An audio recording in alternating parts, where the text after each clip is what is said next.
Welcome everyone. We're talking socks today, which I know you guys all love, and I think there are actually people here who took my online um, toe up sock class. So I taught an online toe up on two circular needles class, which is still available on Planet Pearl. But people just love to knit socks. So um, I'm really tickled that our guest today is Anna Merrow, who edited the book version of Sockupied, which I call it a best of collection from the Sockupied e-mag that was launched by Interweave in the not too distant past. So Anne is a newcomer to the party line. So if everyone could help me welcome her to the party line, because she's a newbie, but I'm sure she'll be back because I suspect there's going to be Soccupied too at some point. So welcome, Oh, Anne. that sounds great. Thank Well, you so much. oh, it's such a pleasure to have you here. You're getting lots of love in the room, and Oh, and thank it's you so much. knitters are just the nicest people, aren't they? Absolutely. They really are. I used to practice law, and I would say that knitters are a lot nicer in the overall scheme of things.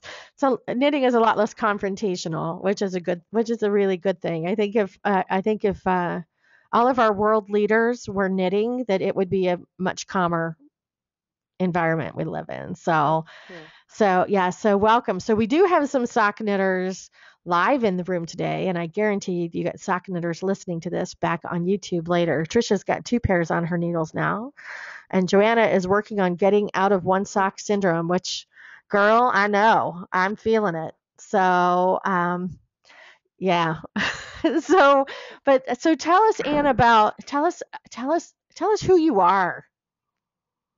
What All do you right. do? Well, what do I do? Well, I guess the most important thing here is that in 2010 I made a little switch from what I had been doing and sort of helped invent Occupied. We were really excited about interactive possibilities, and so we came up with this all digital magazine that was sort of all bells and whistles.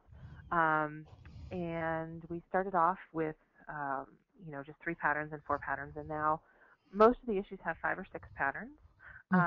And so it was really all about not just sock knitting patterns, but about coming up with articles that would really take advantage of sort of all the interactive possibilities to really teach new techniques.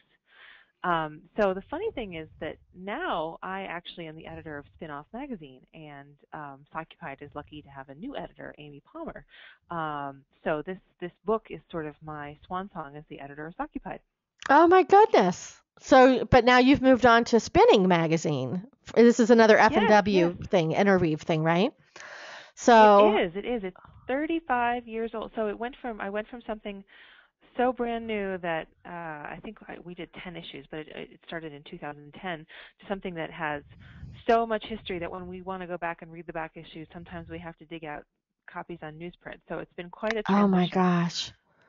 Oh my Yeah. goodness. Yeah, that's amazing. So, are you taking up spinning now?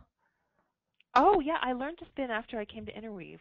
I had known how to knit socks. I had learned that before I started, but I took a spinning class and kind of became obsessed as one Oh, does with sock knitting too. So and it's just the two things are related to me in one important way, which is that the stuff you make it out of is just so enjoyable. So, bags of fiber are wonderful, sock yarns. That's really what got me into it, was that I fell in love with sock yarn. oh my goodness. One of my husband's worst fears is that I would take up spinning and actually make yarn. Not like I don't have enough already. So, yeah, I think that's a huge fear. So no, it's I mean because I got enough space with yarn already. So the although I don't think I have enough yarn, but you never have enough. So now the idea behind Sockupied, I mean the focus is exclusively socks, right? Yes, absolutely. Every once in a while we would get a submission. And I should say that, Amy may decide to take this in another direction. That's one of the really exciting things is that, this got its launch and now I think it's a sign of a successful publication when it passes on from one editor to the next. But we focused the techniques you could use on other things. So if you wanted to know how to, work different increases and decreases or work on different kinds of needles or change a pattern. All those are techniques that you could use in other ways, but they all had to be tied to socks somehow, and all the patterns were for socks. Yeah, So and no leg warmers even. We just did socks. it just sucks. They all have feet. They all have feet. They all have feet. So just like us, they all have feet. So now, and the decision to actually do a book with a kind of a best of sort of selection Yeah. of things from the eMag. Tell us how that happened, because it's a great idea, Sure. by the way. Well, it certainly is counterintuitive. I mean, there's lots of things going from print to digital, but there aren't that many that go from digital to print. And there were two reasons to do it. First of all, we work really hard to make Sockupied accessible, but the fact is not everybody has the kind of internet connection or Mhm. computer setup that lets them use it easily. And, we work hard every issue to try to make it as easy as possible. But, Sockupied the eMag was reaching a few thousand people each time. And so that was the other opportunity, was not only to get this into the hands of people who might not be able to technically, but to sort of spread the awareness of the Of the magazine, spread yeah. awareness of a sock magazine. It sounds, there's so many things we're trying to raise awareness of, but still to let people know that this is out there, and get it in bookstores and things like that. So, And I think a and lot of really people instead of, too, like they like to have, especially in craft type books, is they like to mhm, have it in their hands. And I mhm, actually did a survey on our Facebook page and asked people if they prefer electronic or digital, and for knitting books, and the overwhelming majority wanted an actual hard copy. And I was one of those people who I wanted both. I wanted to put it on my iPad and take it with me when I'm traveling. But there's just something about holding a book. I think that's just, I don't know. And maybe well, it's yeah, because we're just used to that. So I asked, and Savannah corrected me. I asked people if they preferred print or the electronic version, and they wanted print.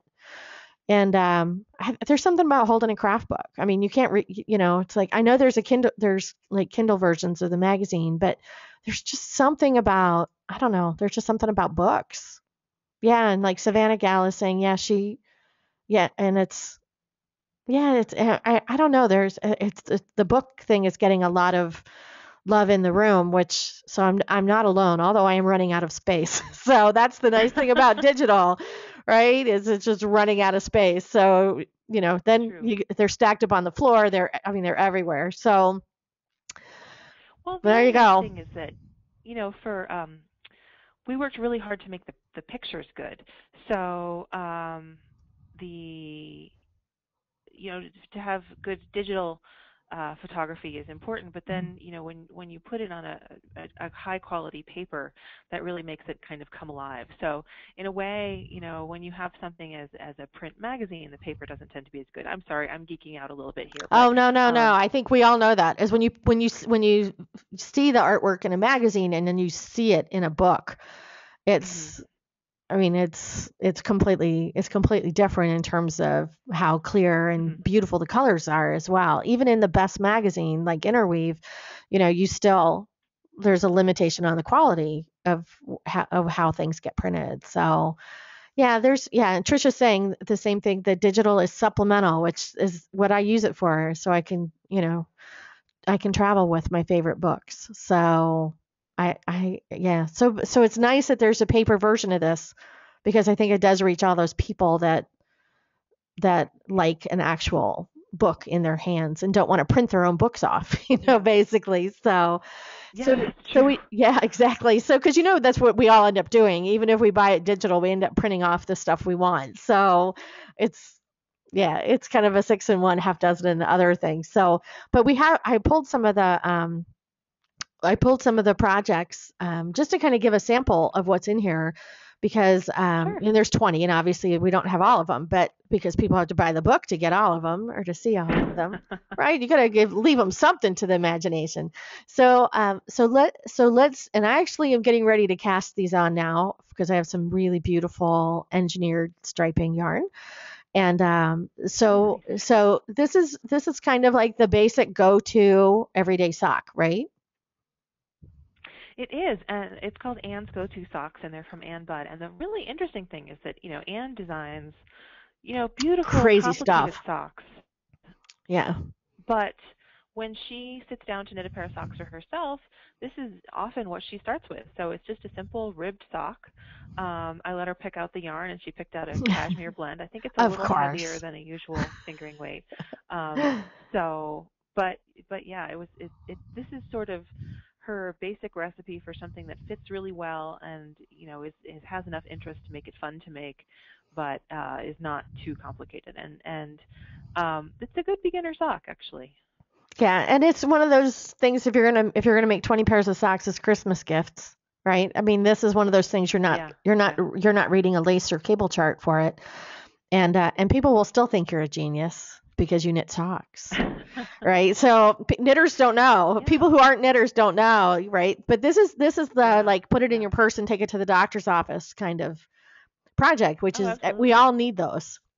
So like Savannah Yeah, Gal said, yeah. fast and easy. Yeah, that you're not bogged down the in color work or lace work. So yeah, and my sister won't know the difference and she won't listen to this later, so it's okay. She's been bugging me for socks for years. This is finally she's getting them. And speaking of lace, I have to say this is so lovely. Tell us about this project here. Well, sure. This is carrot and chevron socks from Christy Gardner, who actually really loves lace and does a great job. And what's interesting about these socks is that it's a pattern that you can knit. We offer directions for doing it top down and toe up, um, and it is really pretty simple to do it in either direction. So it's got a short row toe and a short row heel, and those are the same, worked in either direction. And actually, the lace pattern works both right side up and upside down. So you can just cast on and follow the chart as it is, and depending on whether it points up or points down, that's sort of where it got the name, because it's either a carrot or a chevron, depending on how the How it pattern points. points. But yeah, Yeah, and then yeah, so Kate says this is pretty, which I agree. So, and Juanita likes the fact that you can do it either direction, which is nice, and sometimes you want to change it up. I prefer toe up because I like to try them on as I go. But mhm. and lucky for me, my sister and I wear the same shoe size. But the and I kind of like to get all that over with and then just really relax on the leg part. That's just my personal preference.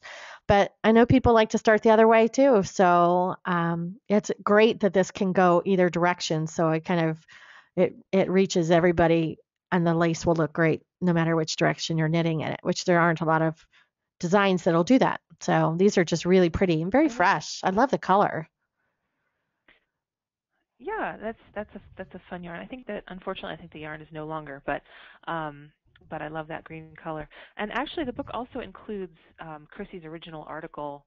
Um, she had two. It was split into two parts in the magazine, but it includes her original article on how to knit socks toe up or top down and convert patterns for them. So Oh, she great. gave you a pattern to do it really easily, but if you want to figure out how to do it yourself, um, the directions for figuring out how to do it on almost any sock pattern are in there. Oh, that's terrific because most are kind of written one way or the other. So yeah, so it's funny. Trisha Yeah. says she knit a dozen pairs. You're crazy, Trisha, Wow. and came up with her version of go-to socks, which are nice. I think at some point people kind of find that pattern that just their hands and their brain really like. So, um, but it's not, but it's but it's they're kind of a little mini palette. That's the thing that's interesting about socks is you can use virtually any knitting technique on a sock and but not have to Absolutely. commit to a giant Absolutely. sweater for it, right? So it's really nice. Savannah Gal Yeah. says she's Yeah. never knit the same pattern twice. So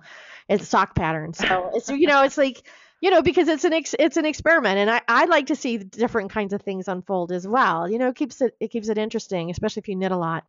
these are the happiest socks I have ever seen. Every time I see these socks, it makes me smile. I think this is a cure for depression. These socks are a cure for depression. They're Well, so adorable. certainly depending what yarn you choose. And there are a lot of really great self-striping yarns out there. But what Deb Barnhill did in this pattern that was so clever was figure out how to sort of take the yarn to the next level. So it wasn't just knit a self-striping sock, but she teaches you how to do a little bit of ribbing on one color and stockinette on another. So it's sort of this play with texture, and then how to start it in the same place so that you continue the pattern down the instep as well. So it's really it's Just a simple pair of clever. socks. I went through them really fast. Yeah, but really fun. Yeah. I like them a lot.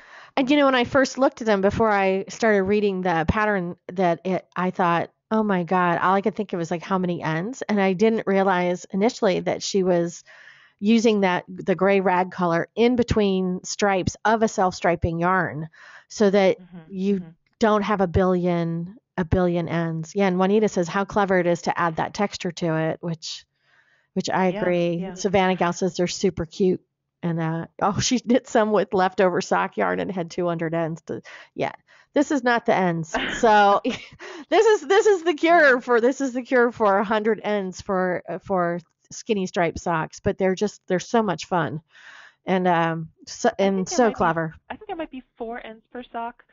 4 ends because you have to break the yarn at the heel, but that's really it. And there's no stranding or anything like that. It's just you do let the yarn do all the work except that you change from knit to purl in some places.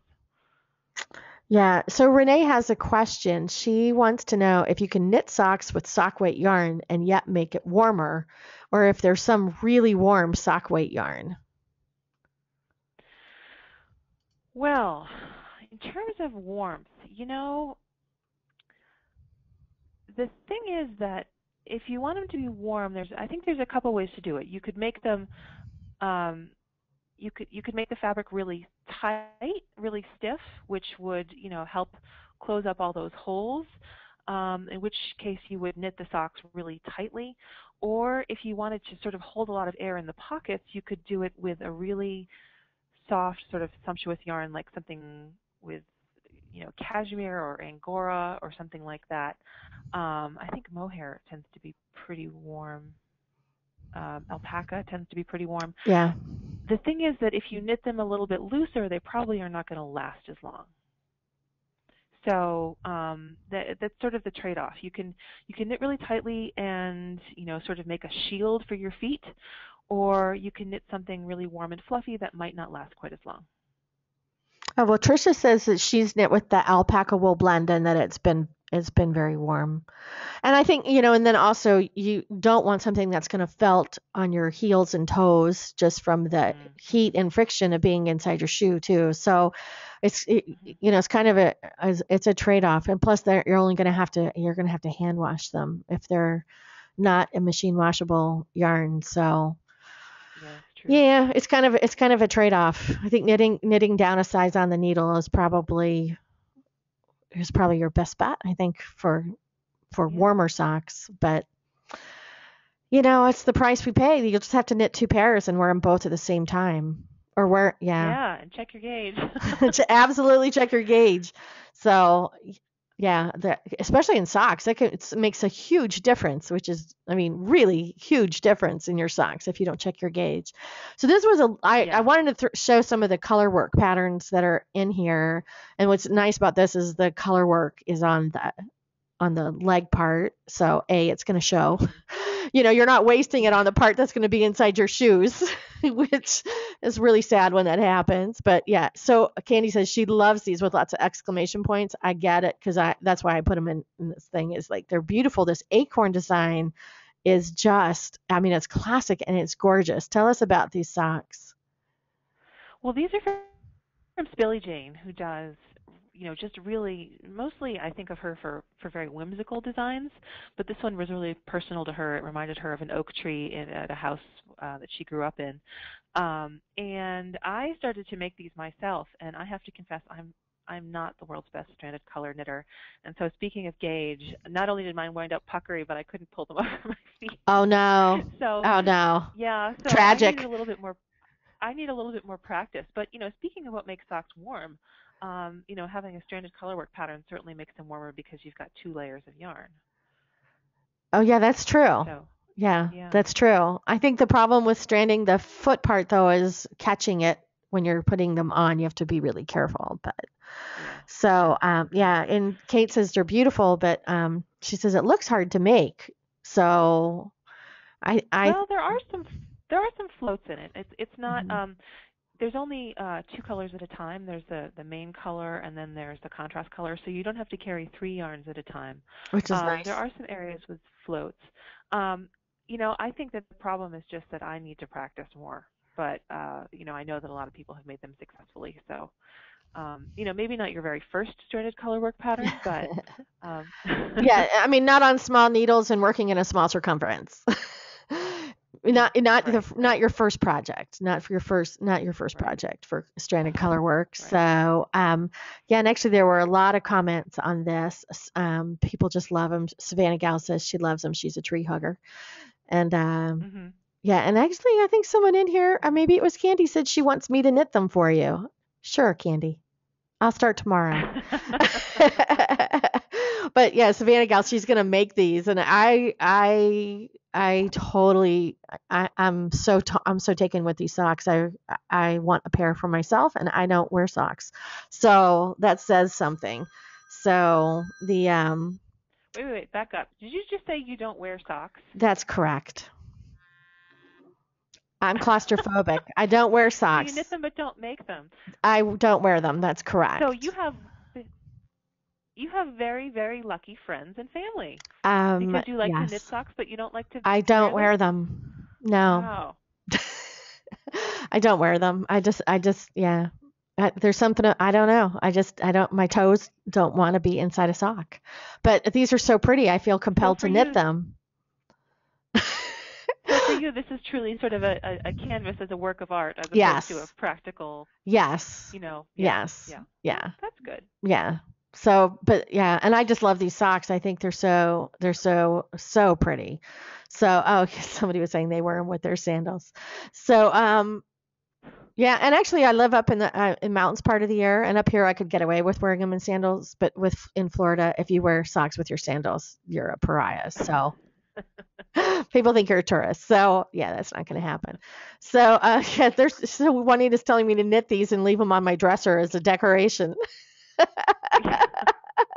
Or Trisha says frame them and hang them on the wall. So yeah, I mean they really are, they are a canvas, and I love color work. I'm really addicted to color work.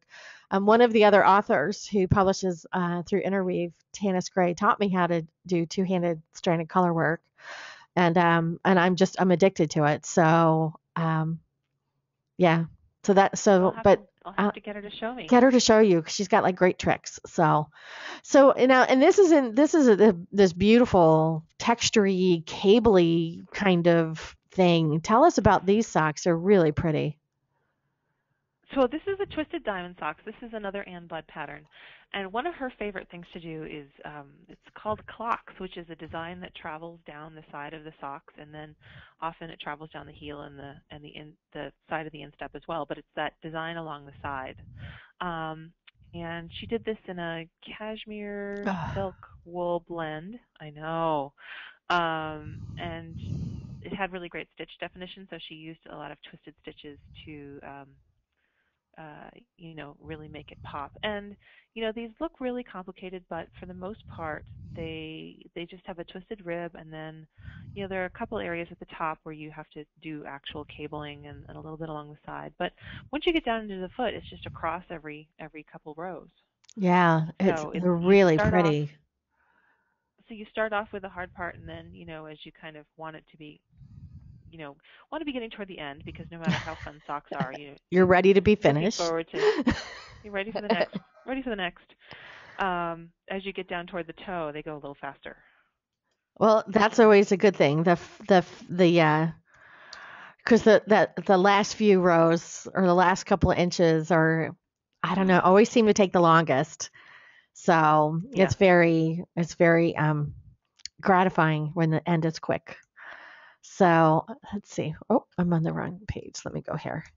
So, and this, because I am a fiend about color work, I dropped this in, and I love how I especially love the finish on the leg up along the cuff is just so Yeah. pretty. So it's just like that little special touch. So tell us about the design for these socks. Oh yeah, these are like getting crazy love in the room.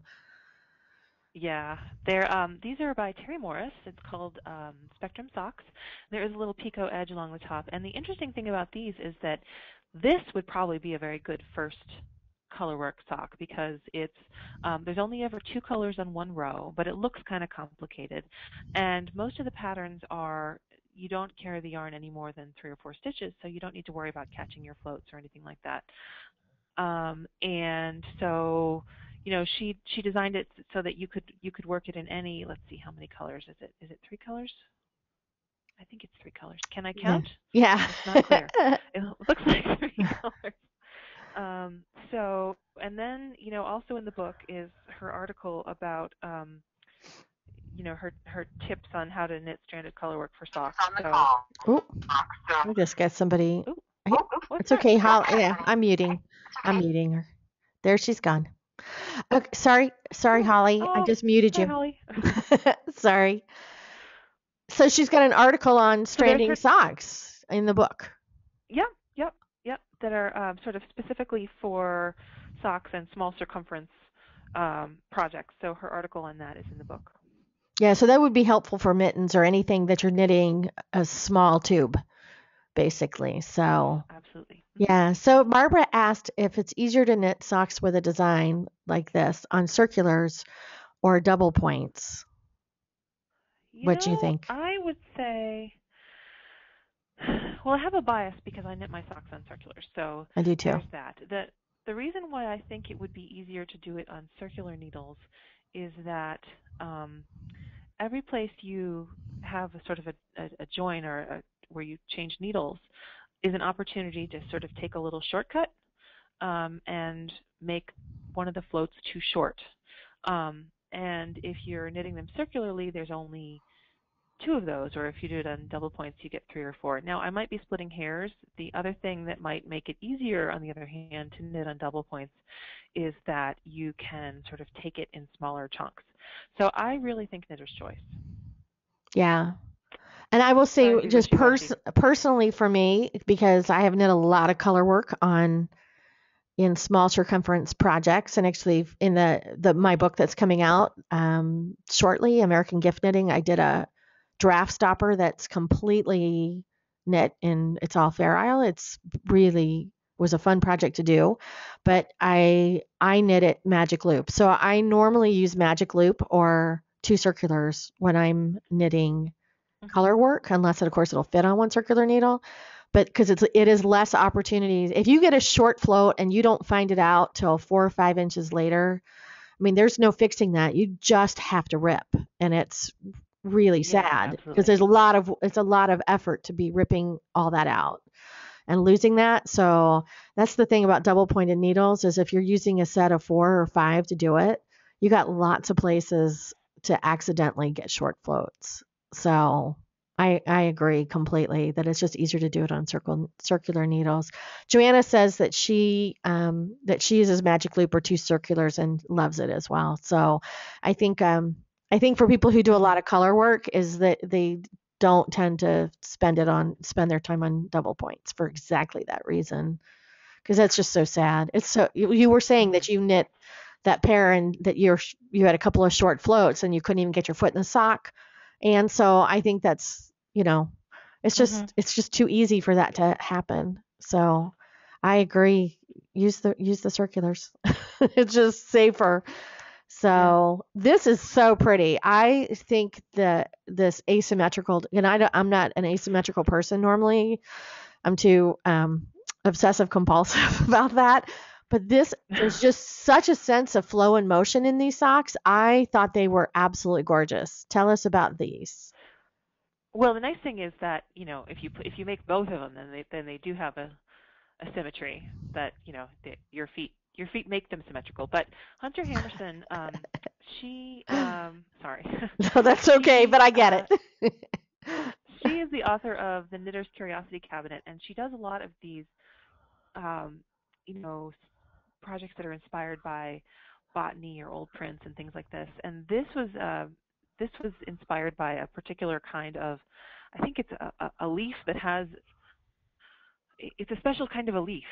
And so it's a little bit, you can see a little bit the way that a leaf might grow across the instep, and there's some sort of flowery prints in it. But the other thing about it is that she, played with where to put the decreases for the heel gussets. So they're not necessarily right where you would expect them along the back of the heel. She put some of them across the arch, and really works those decreases into the design instead of just sort of hiding them at the back.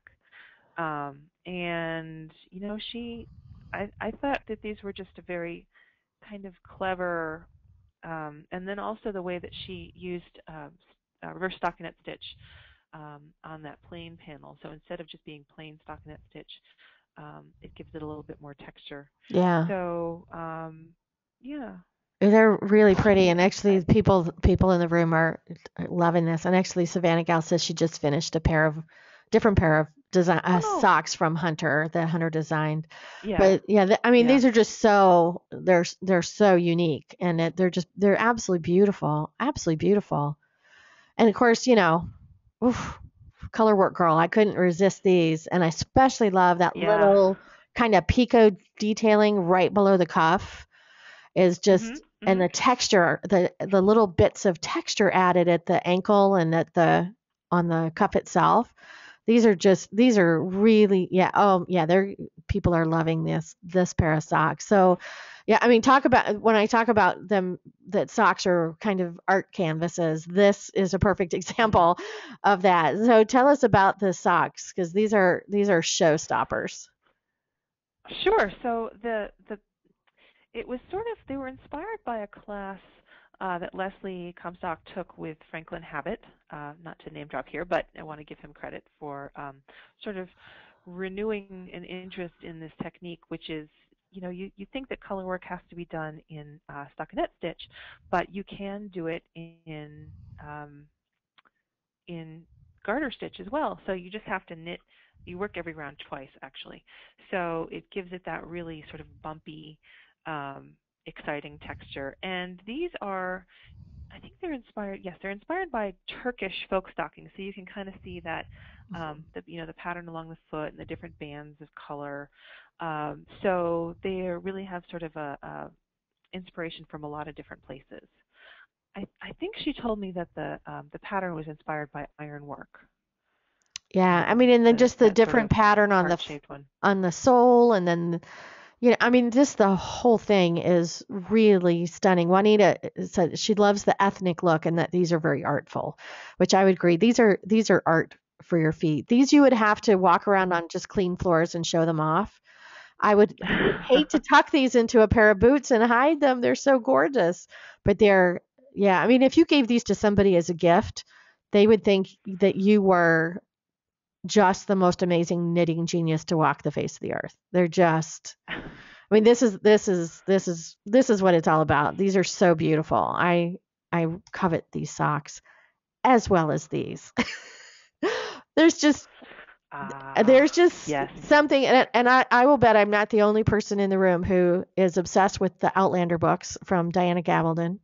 And of course, now Stars has made it into a series that just started a week ago. And this is how they wore their socks then, is they had like a little garter that tied at the top to hold their stockings up. And there's just something so romantic about, I'm sure it wasn't when you actually had to wear them because you had no choice. But there's something so romantic about these that it's almost like you could give these to a bride as a wedding gift. I mean, they're just absolutely beautiful. So tell us about Well, this and design. that's exactly what Deborah Newton had in mind when she designed them. She, was envisioning a wedding stocking.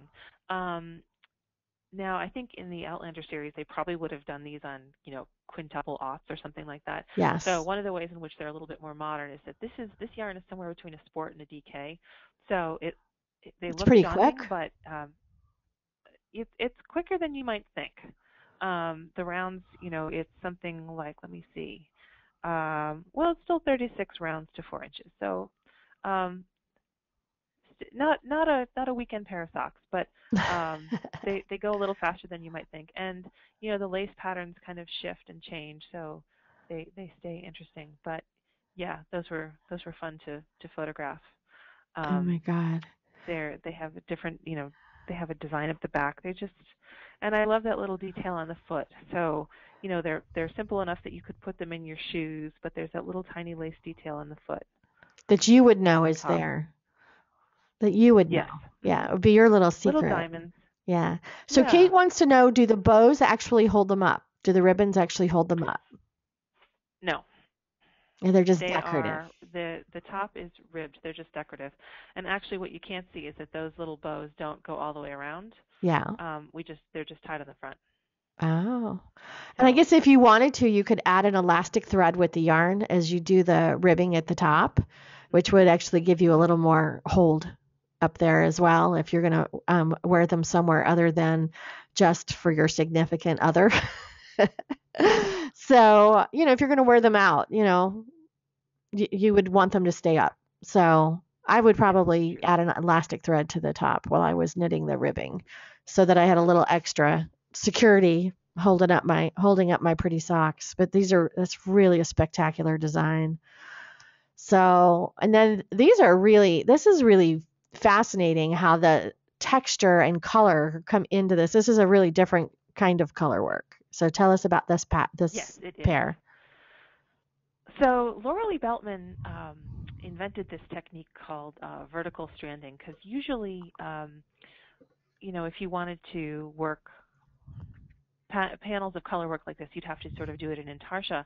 But she created this uh, sort of technique for just carrying along a different strand for every one of those stripes, so that it goes up row by row, and it travels in this case. So it's called Our Paths Cross, and the orange and the blue um, stitches, travel one stitch every round, and then they come together and cross. And another one of her sort of signature techniques is that these are toe up, and you can barely see it in this picture, but there's a little diamond gusset on the back, a little triangle sort of pyramid gusset. Yeah. So instead of being a more standard pattern that would interrupt the colors, she has a little eye of partridge wedge on the back. So yeah, these are really, I love these socks. Yeah, they're just, I mean, just the technique is really stunning. And it looks like the vertical stranding actually goes even up into the ribbing at the top.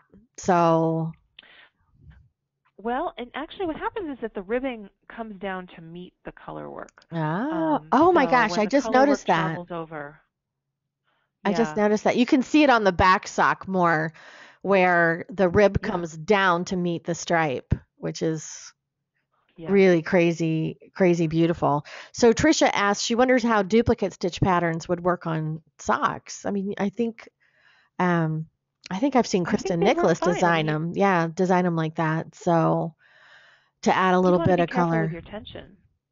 Yeah, Yeah, to make you'd sure want you to be stretch careful it with out your enough. tension. Mhm, And of mhm. course, it's going to leave you some ends as well. So, Yeah, which is the yeah. other thing about duplicate stitch. Unless you're doing really large sections of it, then you end up with a ton of ends as well.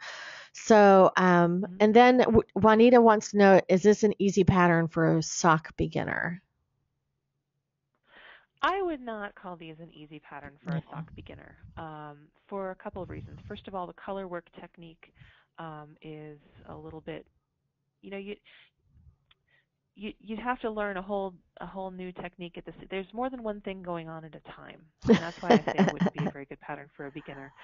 Um, the part that would be good is that you can, work the foot part plain before you get up to the color work. But personally, I would think that the working the sole pattern and the different kind of color work and making the patterns work would probably be more difficult. I would say your best bet for a beginner is probably something like either Anne's Go-To socks that we looked at first, or the Speed Bump socks that we looked at, I think, second.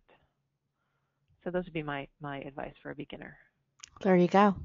So, and then you can just work your way through the book until you get to these great socks. So, because these are so pretty. So pretty. So what a great book. And I'm sure you had a hard time picking just 20 to put in here, because they are so beautiful. Did. So for people who want to see everything that didn't make the magazine, though, that didn't make the book, they can always go buy the e-mags, though, and get all of them. Right? For the projects that didn't make the book. So how did you choose? How did you narrow that down to 20 great pairs of socks? Anne?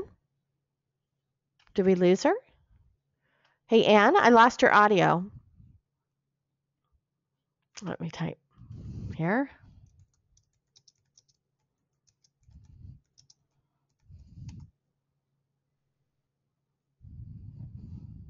It looks like she's still here, but